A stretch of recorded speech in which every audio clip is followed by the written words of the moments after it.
back to my YouTube channel. Thank you for joining me for another one of my videos. So many of you as life coaches came to me and were like, I loved the video you did all about how to be a successful life coach before. Could you do more content on this? So I thought today what I would do is my 5 top tips to become a successful life coach, and basically all the things that I do that help my business as such. So whether you're a wellness coach, a life coach, a spiritual coach, whatever coach you are, I hope this video can really help you and give you some great top tips of, you know, how to become even more successful and attract more clients and more money to you. So my number 1 tip is, first of all, to get accredited. When people are starting out and they say, well, how would you become a life coach? My number 1 top tip is to become accredited first of all. And it honestly depends what country you're in. I know the US that you do need a qualification or some form of accreditation to kind of trade as a life coach, whereas in the UK currently,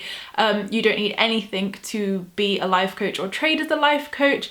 But for me personally, when I kind of took the plunge and started kind of thinking about doing this 2 years ago, I thought, right, if I'm 25 years old, I've got age against me first of all. And I was like, you know, although people can see my kind of expertise and see my work through my free content like my podcast, YouTube, blog posts, the whole lot, I thought, what could I really do to help me in this situation as well, and also to learn the structure of the sessions and to just, you know, make sure. For me it was more of a case of I wanted people to get a good energy exchange for their money and for me to actually know what I'm doing. So instead of winging it, even though I didn't have to, I went and qualified. So I qualified in 2 areas. I qualified as a life coach and I got a life coach diploma, and I qualified as a law of attraction practitioner as well. So neither were compulsory. The the life coach one would have been sufficient,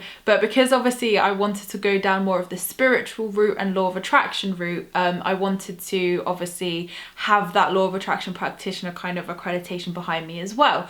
So it's up to you what you want to do. There are some great courses and diplomas out there online. For me, I just really wanted to learn the structure of sessions, the kind of do's and don'ts, and for me it was really kind of, well, eye-opening and good in a way, because it taught me a lot and it taught me kind of a really good structure to follow. Obviously, I've created my own session structure from that, and added tons of stuff in and do it my own way anyway. But for me, it was just really good to kind of get the basics or the foundations as such, and then build off there my kind of structure of my sessions and the kind of the life coach I wanted to be as well. Of, you know, do I just want to be like a CBT life coach, which I didn't want to do, because although I've had CBT therapy before and like it absolutely does work, it's amazing. For me, I wanted to be a spiritual life coach. I wanted to be a law of attraction coach, manifestation coach, and cover law of attraction, spirituality, and kind of wellness as well. So obviously I do cover like relationships, you know, things from people's past as well we cover, but obviously they all have a spiritual twist. So we do like spiritual practices, spiritual clearing, things like that. So definitely my sessions are like really different to what a CBT session would be. So that's why I personally didn't bother with it, just because I knew that I wouldn't use those techniques during my sessions as such. But again, it's like entirely up to you, whatever you feel called to learn, whatever you feel called to coach as well, like it's up to you. So do your research, find a course that you know, is really gonna benefit you and give you those strong foundations that you can build off, because I found as well, it gives people that peace of mind where they can be like, right, okay, this person, like, she's okay. Like, because say for instance you didn't watch my videos, you didn't know who I was and you didn't know anything about it, you would think, what makes this person like able to give advice? So I do think, although it's not a law, like it definitely is something I think just for you to have peace of mind and for your clients to have peace of mind as well is always important. Tip number 2 is to get your branding and social media right from day one. So I've been an influencer for 5 years now. I had a separate business before, and then I've kind of gone into my spiritual business over the last 2.5 years now. And My one top tip would be get your branding right from day one. I have had some shocking logos, some shocking like graphics and shocking kind of artwork I've used, and my number one tip is to get it right from day one. So it doesn't have to cost the earth. If you feel you're quite creative and you're good, some really good websites like Canva, for example, which is Canva, are really, really good for stuff like this. They're free platforms where you can create your own imagery with loads of different layouts, loads of different stock images to use, fonts, everything. So that's my number one go-to, and people are quite shocked that I do everything off Canva by myself. All my merchandise is created on Canva. Everything I create, I don't hire developers or graphic designers. I do all my kind of imagery myself, and that's all done on Canva. So quotes, imagery, affirmations I post, everything. So Canva is an absolute lifesaver for me. It has revolutionized my life and saved me so much freaking money. So like, get yourself on social media. You know, a lot of coaches come to me and say like, should I be doing my social media now? I'm like, yes. Like, even if they're qualifying, so they're saying, should I do it now or should I wait until I'm qualified? I'm like, get on it now, because it takes time to grow social media. You've got to be consistent. So the more you can kind of almost build up that hype as well of like, hey, I'm going to be taking on clients soon, like sign up to this list to be notified or DM me. You know, the more you can interact and give your kind of followers a kind of taste of what they could, you know, have with you in a coaching session, that's going to build strength. So absolutely start before you've kind of qualified or whatever, because then you can really build up a solid fan base or follower base. So absolutely get your branding right from day one. I got my logo done on Etsy. I have paid hundreds of pounds for logos throughout my career in both my businesses, and Etsy has come through for me and the cheapest option a million times. I think my logo cost me about £15 and it's bloody good. So Etsy is really good for logos, so definitely like get your branding on point, get a solid good logo, get a website, absolutely get a website. Websites are still so important. Google searches like still come through.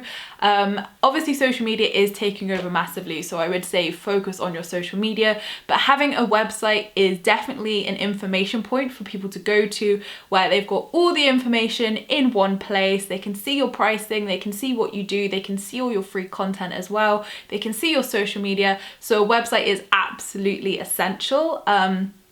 So absolutely like get yourself a website and get yourself set up on all social platforms as well. Facebook, absolutely. Instagram, absolutely. Pinterest, absolutely.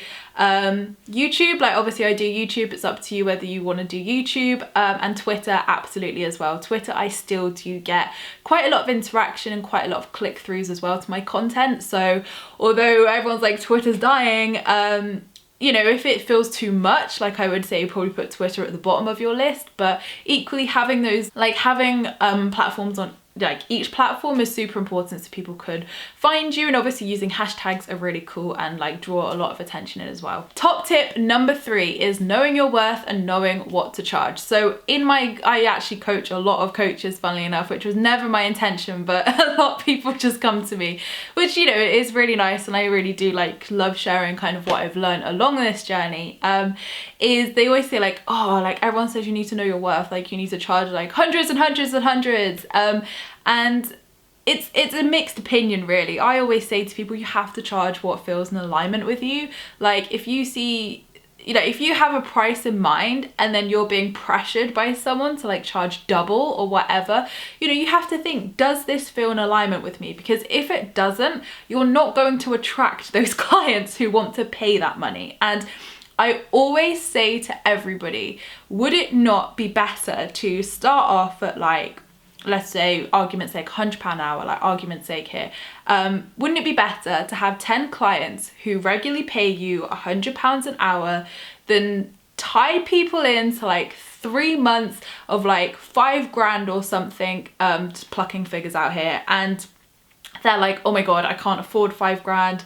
And you have one person sign up. So I would always say, like, quantity and kind of consistency is really good for you. And a lot of the time I have found that a lot of people are drawn to my coaching packages because they are flexible, because they are accessible, and because I'm not tying people in and selling their soul essentially for 4 months with a ridiculously high price tag. So I would say like the things to consider is what feels in alignment with you. Look at definitely at your kind of like competition as such. I hate calling it competition, but do you know what I mean? Competitors, or whatever you want to call it. Look what other people are doing and kind of vibe what you feel is in alignment with you. And I would say charge on your experience, because if you have just started up, people are going to expect, you know, a certain reduced rate because you are just starting up and you want to build your experience, you want to build your confidence, and you want a regular client base who trust you and can kind of give you those positive testimonials for your work. So, you know, just reducing your price for a couple of months as an introductory offer is so good, and it is going to appeal to people because who doesn't love to save money? So I always say like knowing your worth is absolutely trusting within you what feels right, and you can change those prices at any given time. And you know, just always let your clients know within like a good month's advance that you are going to raise prices or whatever, because you don't want to piss people off and you want to give people the opportunity to obviously book in before. And I think, you know, for me personally, my goal here is to help people. So I've always wanted to be accessible to people, and yeah, I think it honestly depends on how you feel personally, but I would just say don't be pressured by like outside forces of how much you should be charging. Like charge on your experience, charge on what feels in alignment with you. And if you are just starting out, like absolutely like do an introductory offer, because it will really help people kind of be drawn to your work and think, oh, let's try this out. Number 4 is to get spreading the word. So once you've qualified, like I said, get your social media up and running, get your website up and running.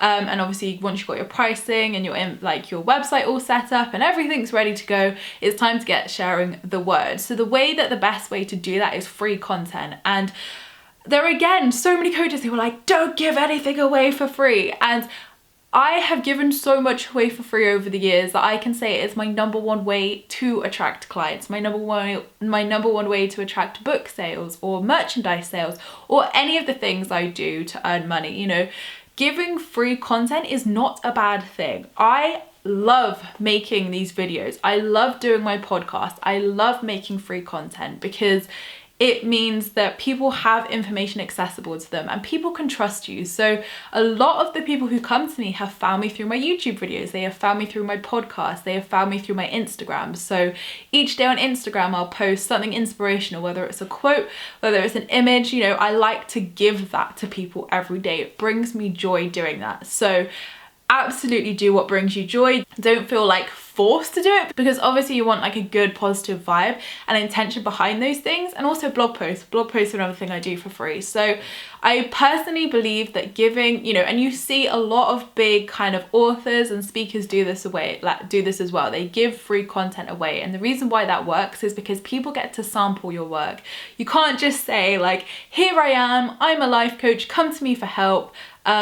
No, you're not going to know anything about how I coach or anything like that. You're just going to pay me a shit ton of money first. People will be like, no, thank you. So absolutely doing free content, whether it's YouTube, blog posts, Instagram posts, a newsletter, whatever it is, like free content is still the number one winner in marketing to, you know, attract people to your work and attract them in a good way as well. Not in like a salesy, weird, like kind of ulterior motive way, but in a sense of you're giving to people, so then they're more likely to invest in you because they can trust you, they can see your work, and they can see whether they vibe with you as well. Because a lot of people will be resistant to spending a lot of money if they don't know what your vibe is, they don't know how you work, they don't know whether you're going to get on. So some people say like, I was really drawn to you because of your work, and that's what you want to hear. You want to hear people do that. So don't be scared to do free content. Don't be scared to like do things for people, because that's what you're here to do. Like, that's what I'm here to do. I'm here to help people. So,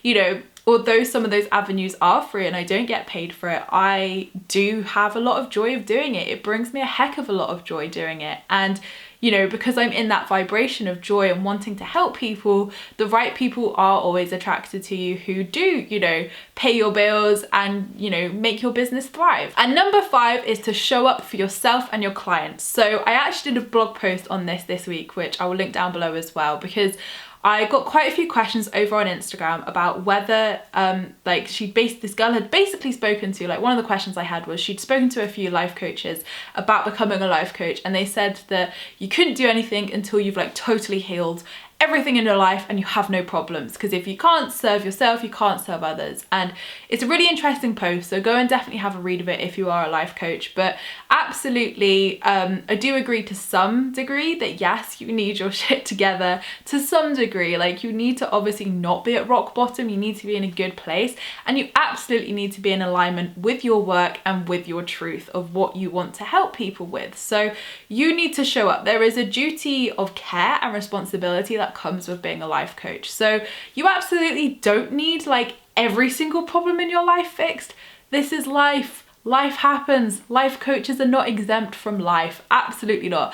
They have troubles, they have upsets, they have trauma, they have problems just like everybody else. But showing up for yourself and for your clients is super important. So make sure, you know, if you're advising people to show up for themselves, you're showing up for yourself first. So make sure, you know, that you take responsible time off when you need to. If something comes up or something's like knocked you for six, you know, sometimes I will just book a couple of days out of my calendar so I know that I can just rest, retreat and heal and do what I need to do to feel myself again, so that I'm not like giving shit service to my clients pretty much. So it's about responsibility at the end of the day, of you discerning when you feel good and you're like, yeah, this is awesome, or actually maybe I need a couple of days off to just, you know, retreat a little bit, go within and give me some me time. There's absolutely nothing wrong with that, and that's taking responsibility. That's a really healthy thing to do. So I would always say, like, show up for yourself, make sure you are showing up and doing your work, because if you're expecting them to do their work, you've got to do your work too. And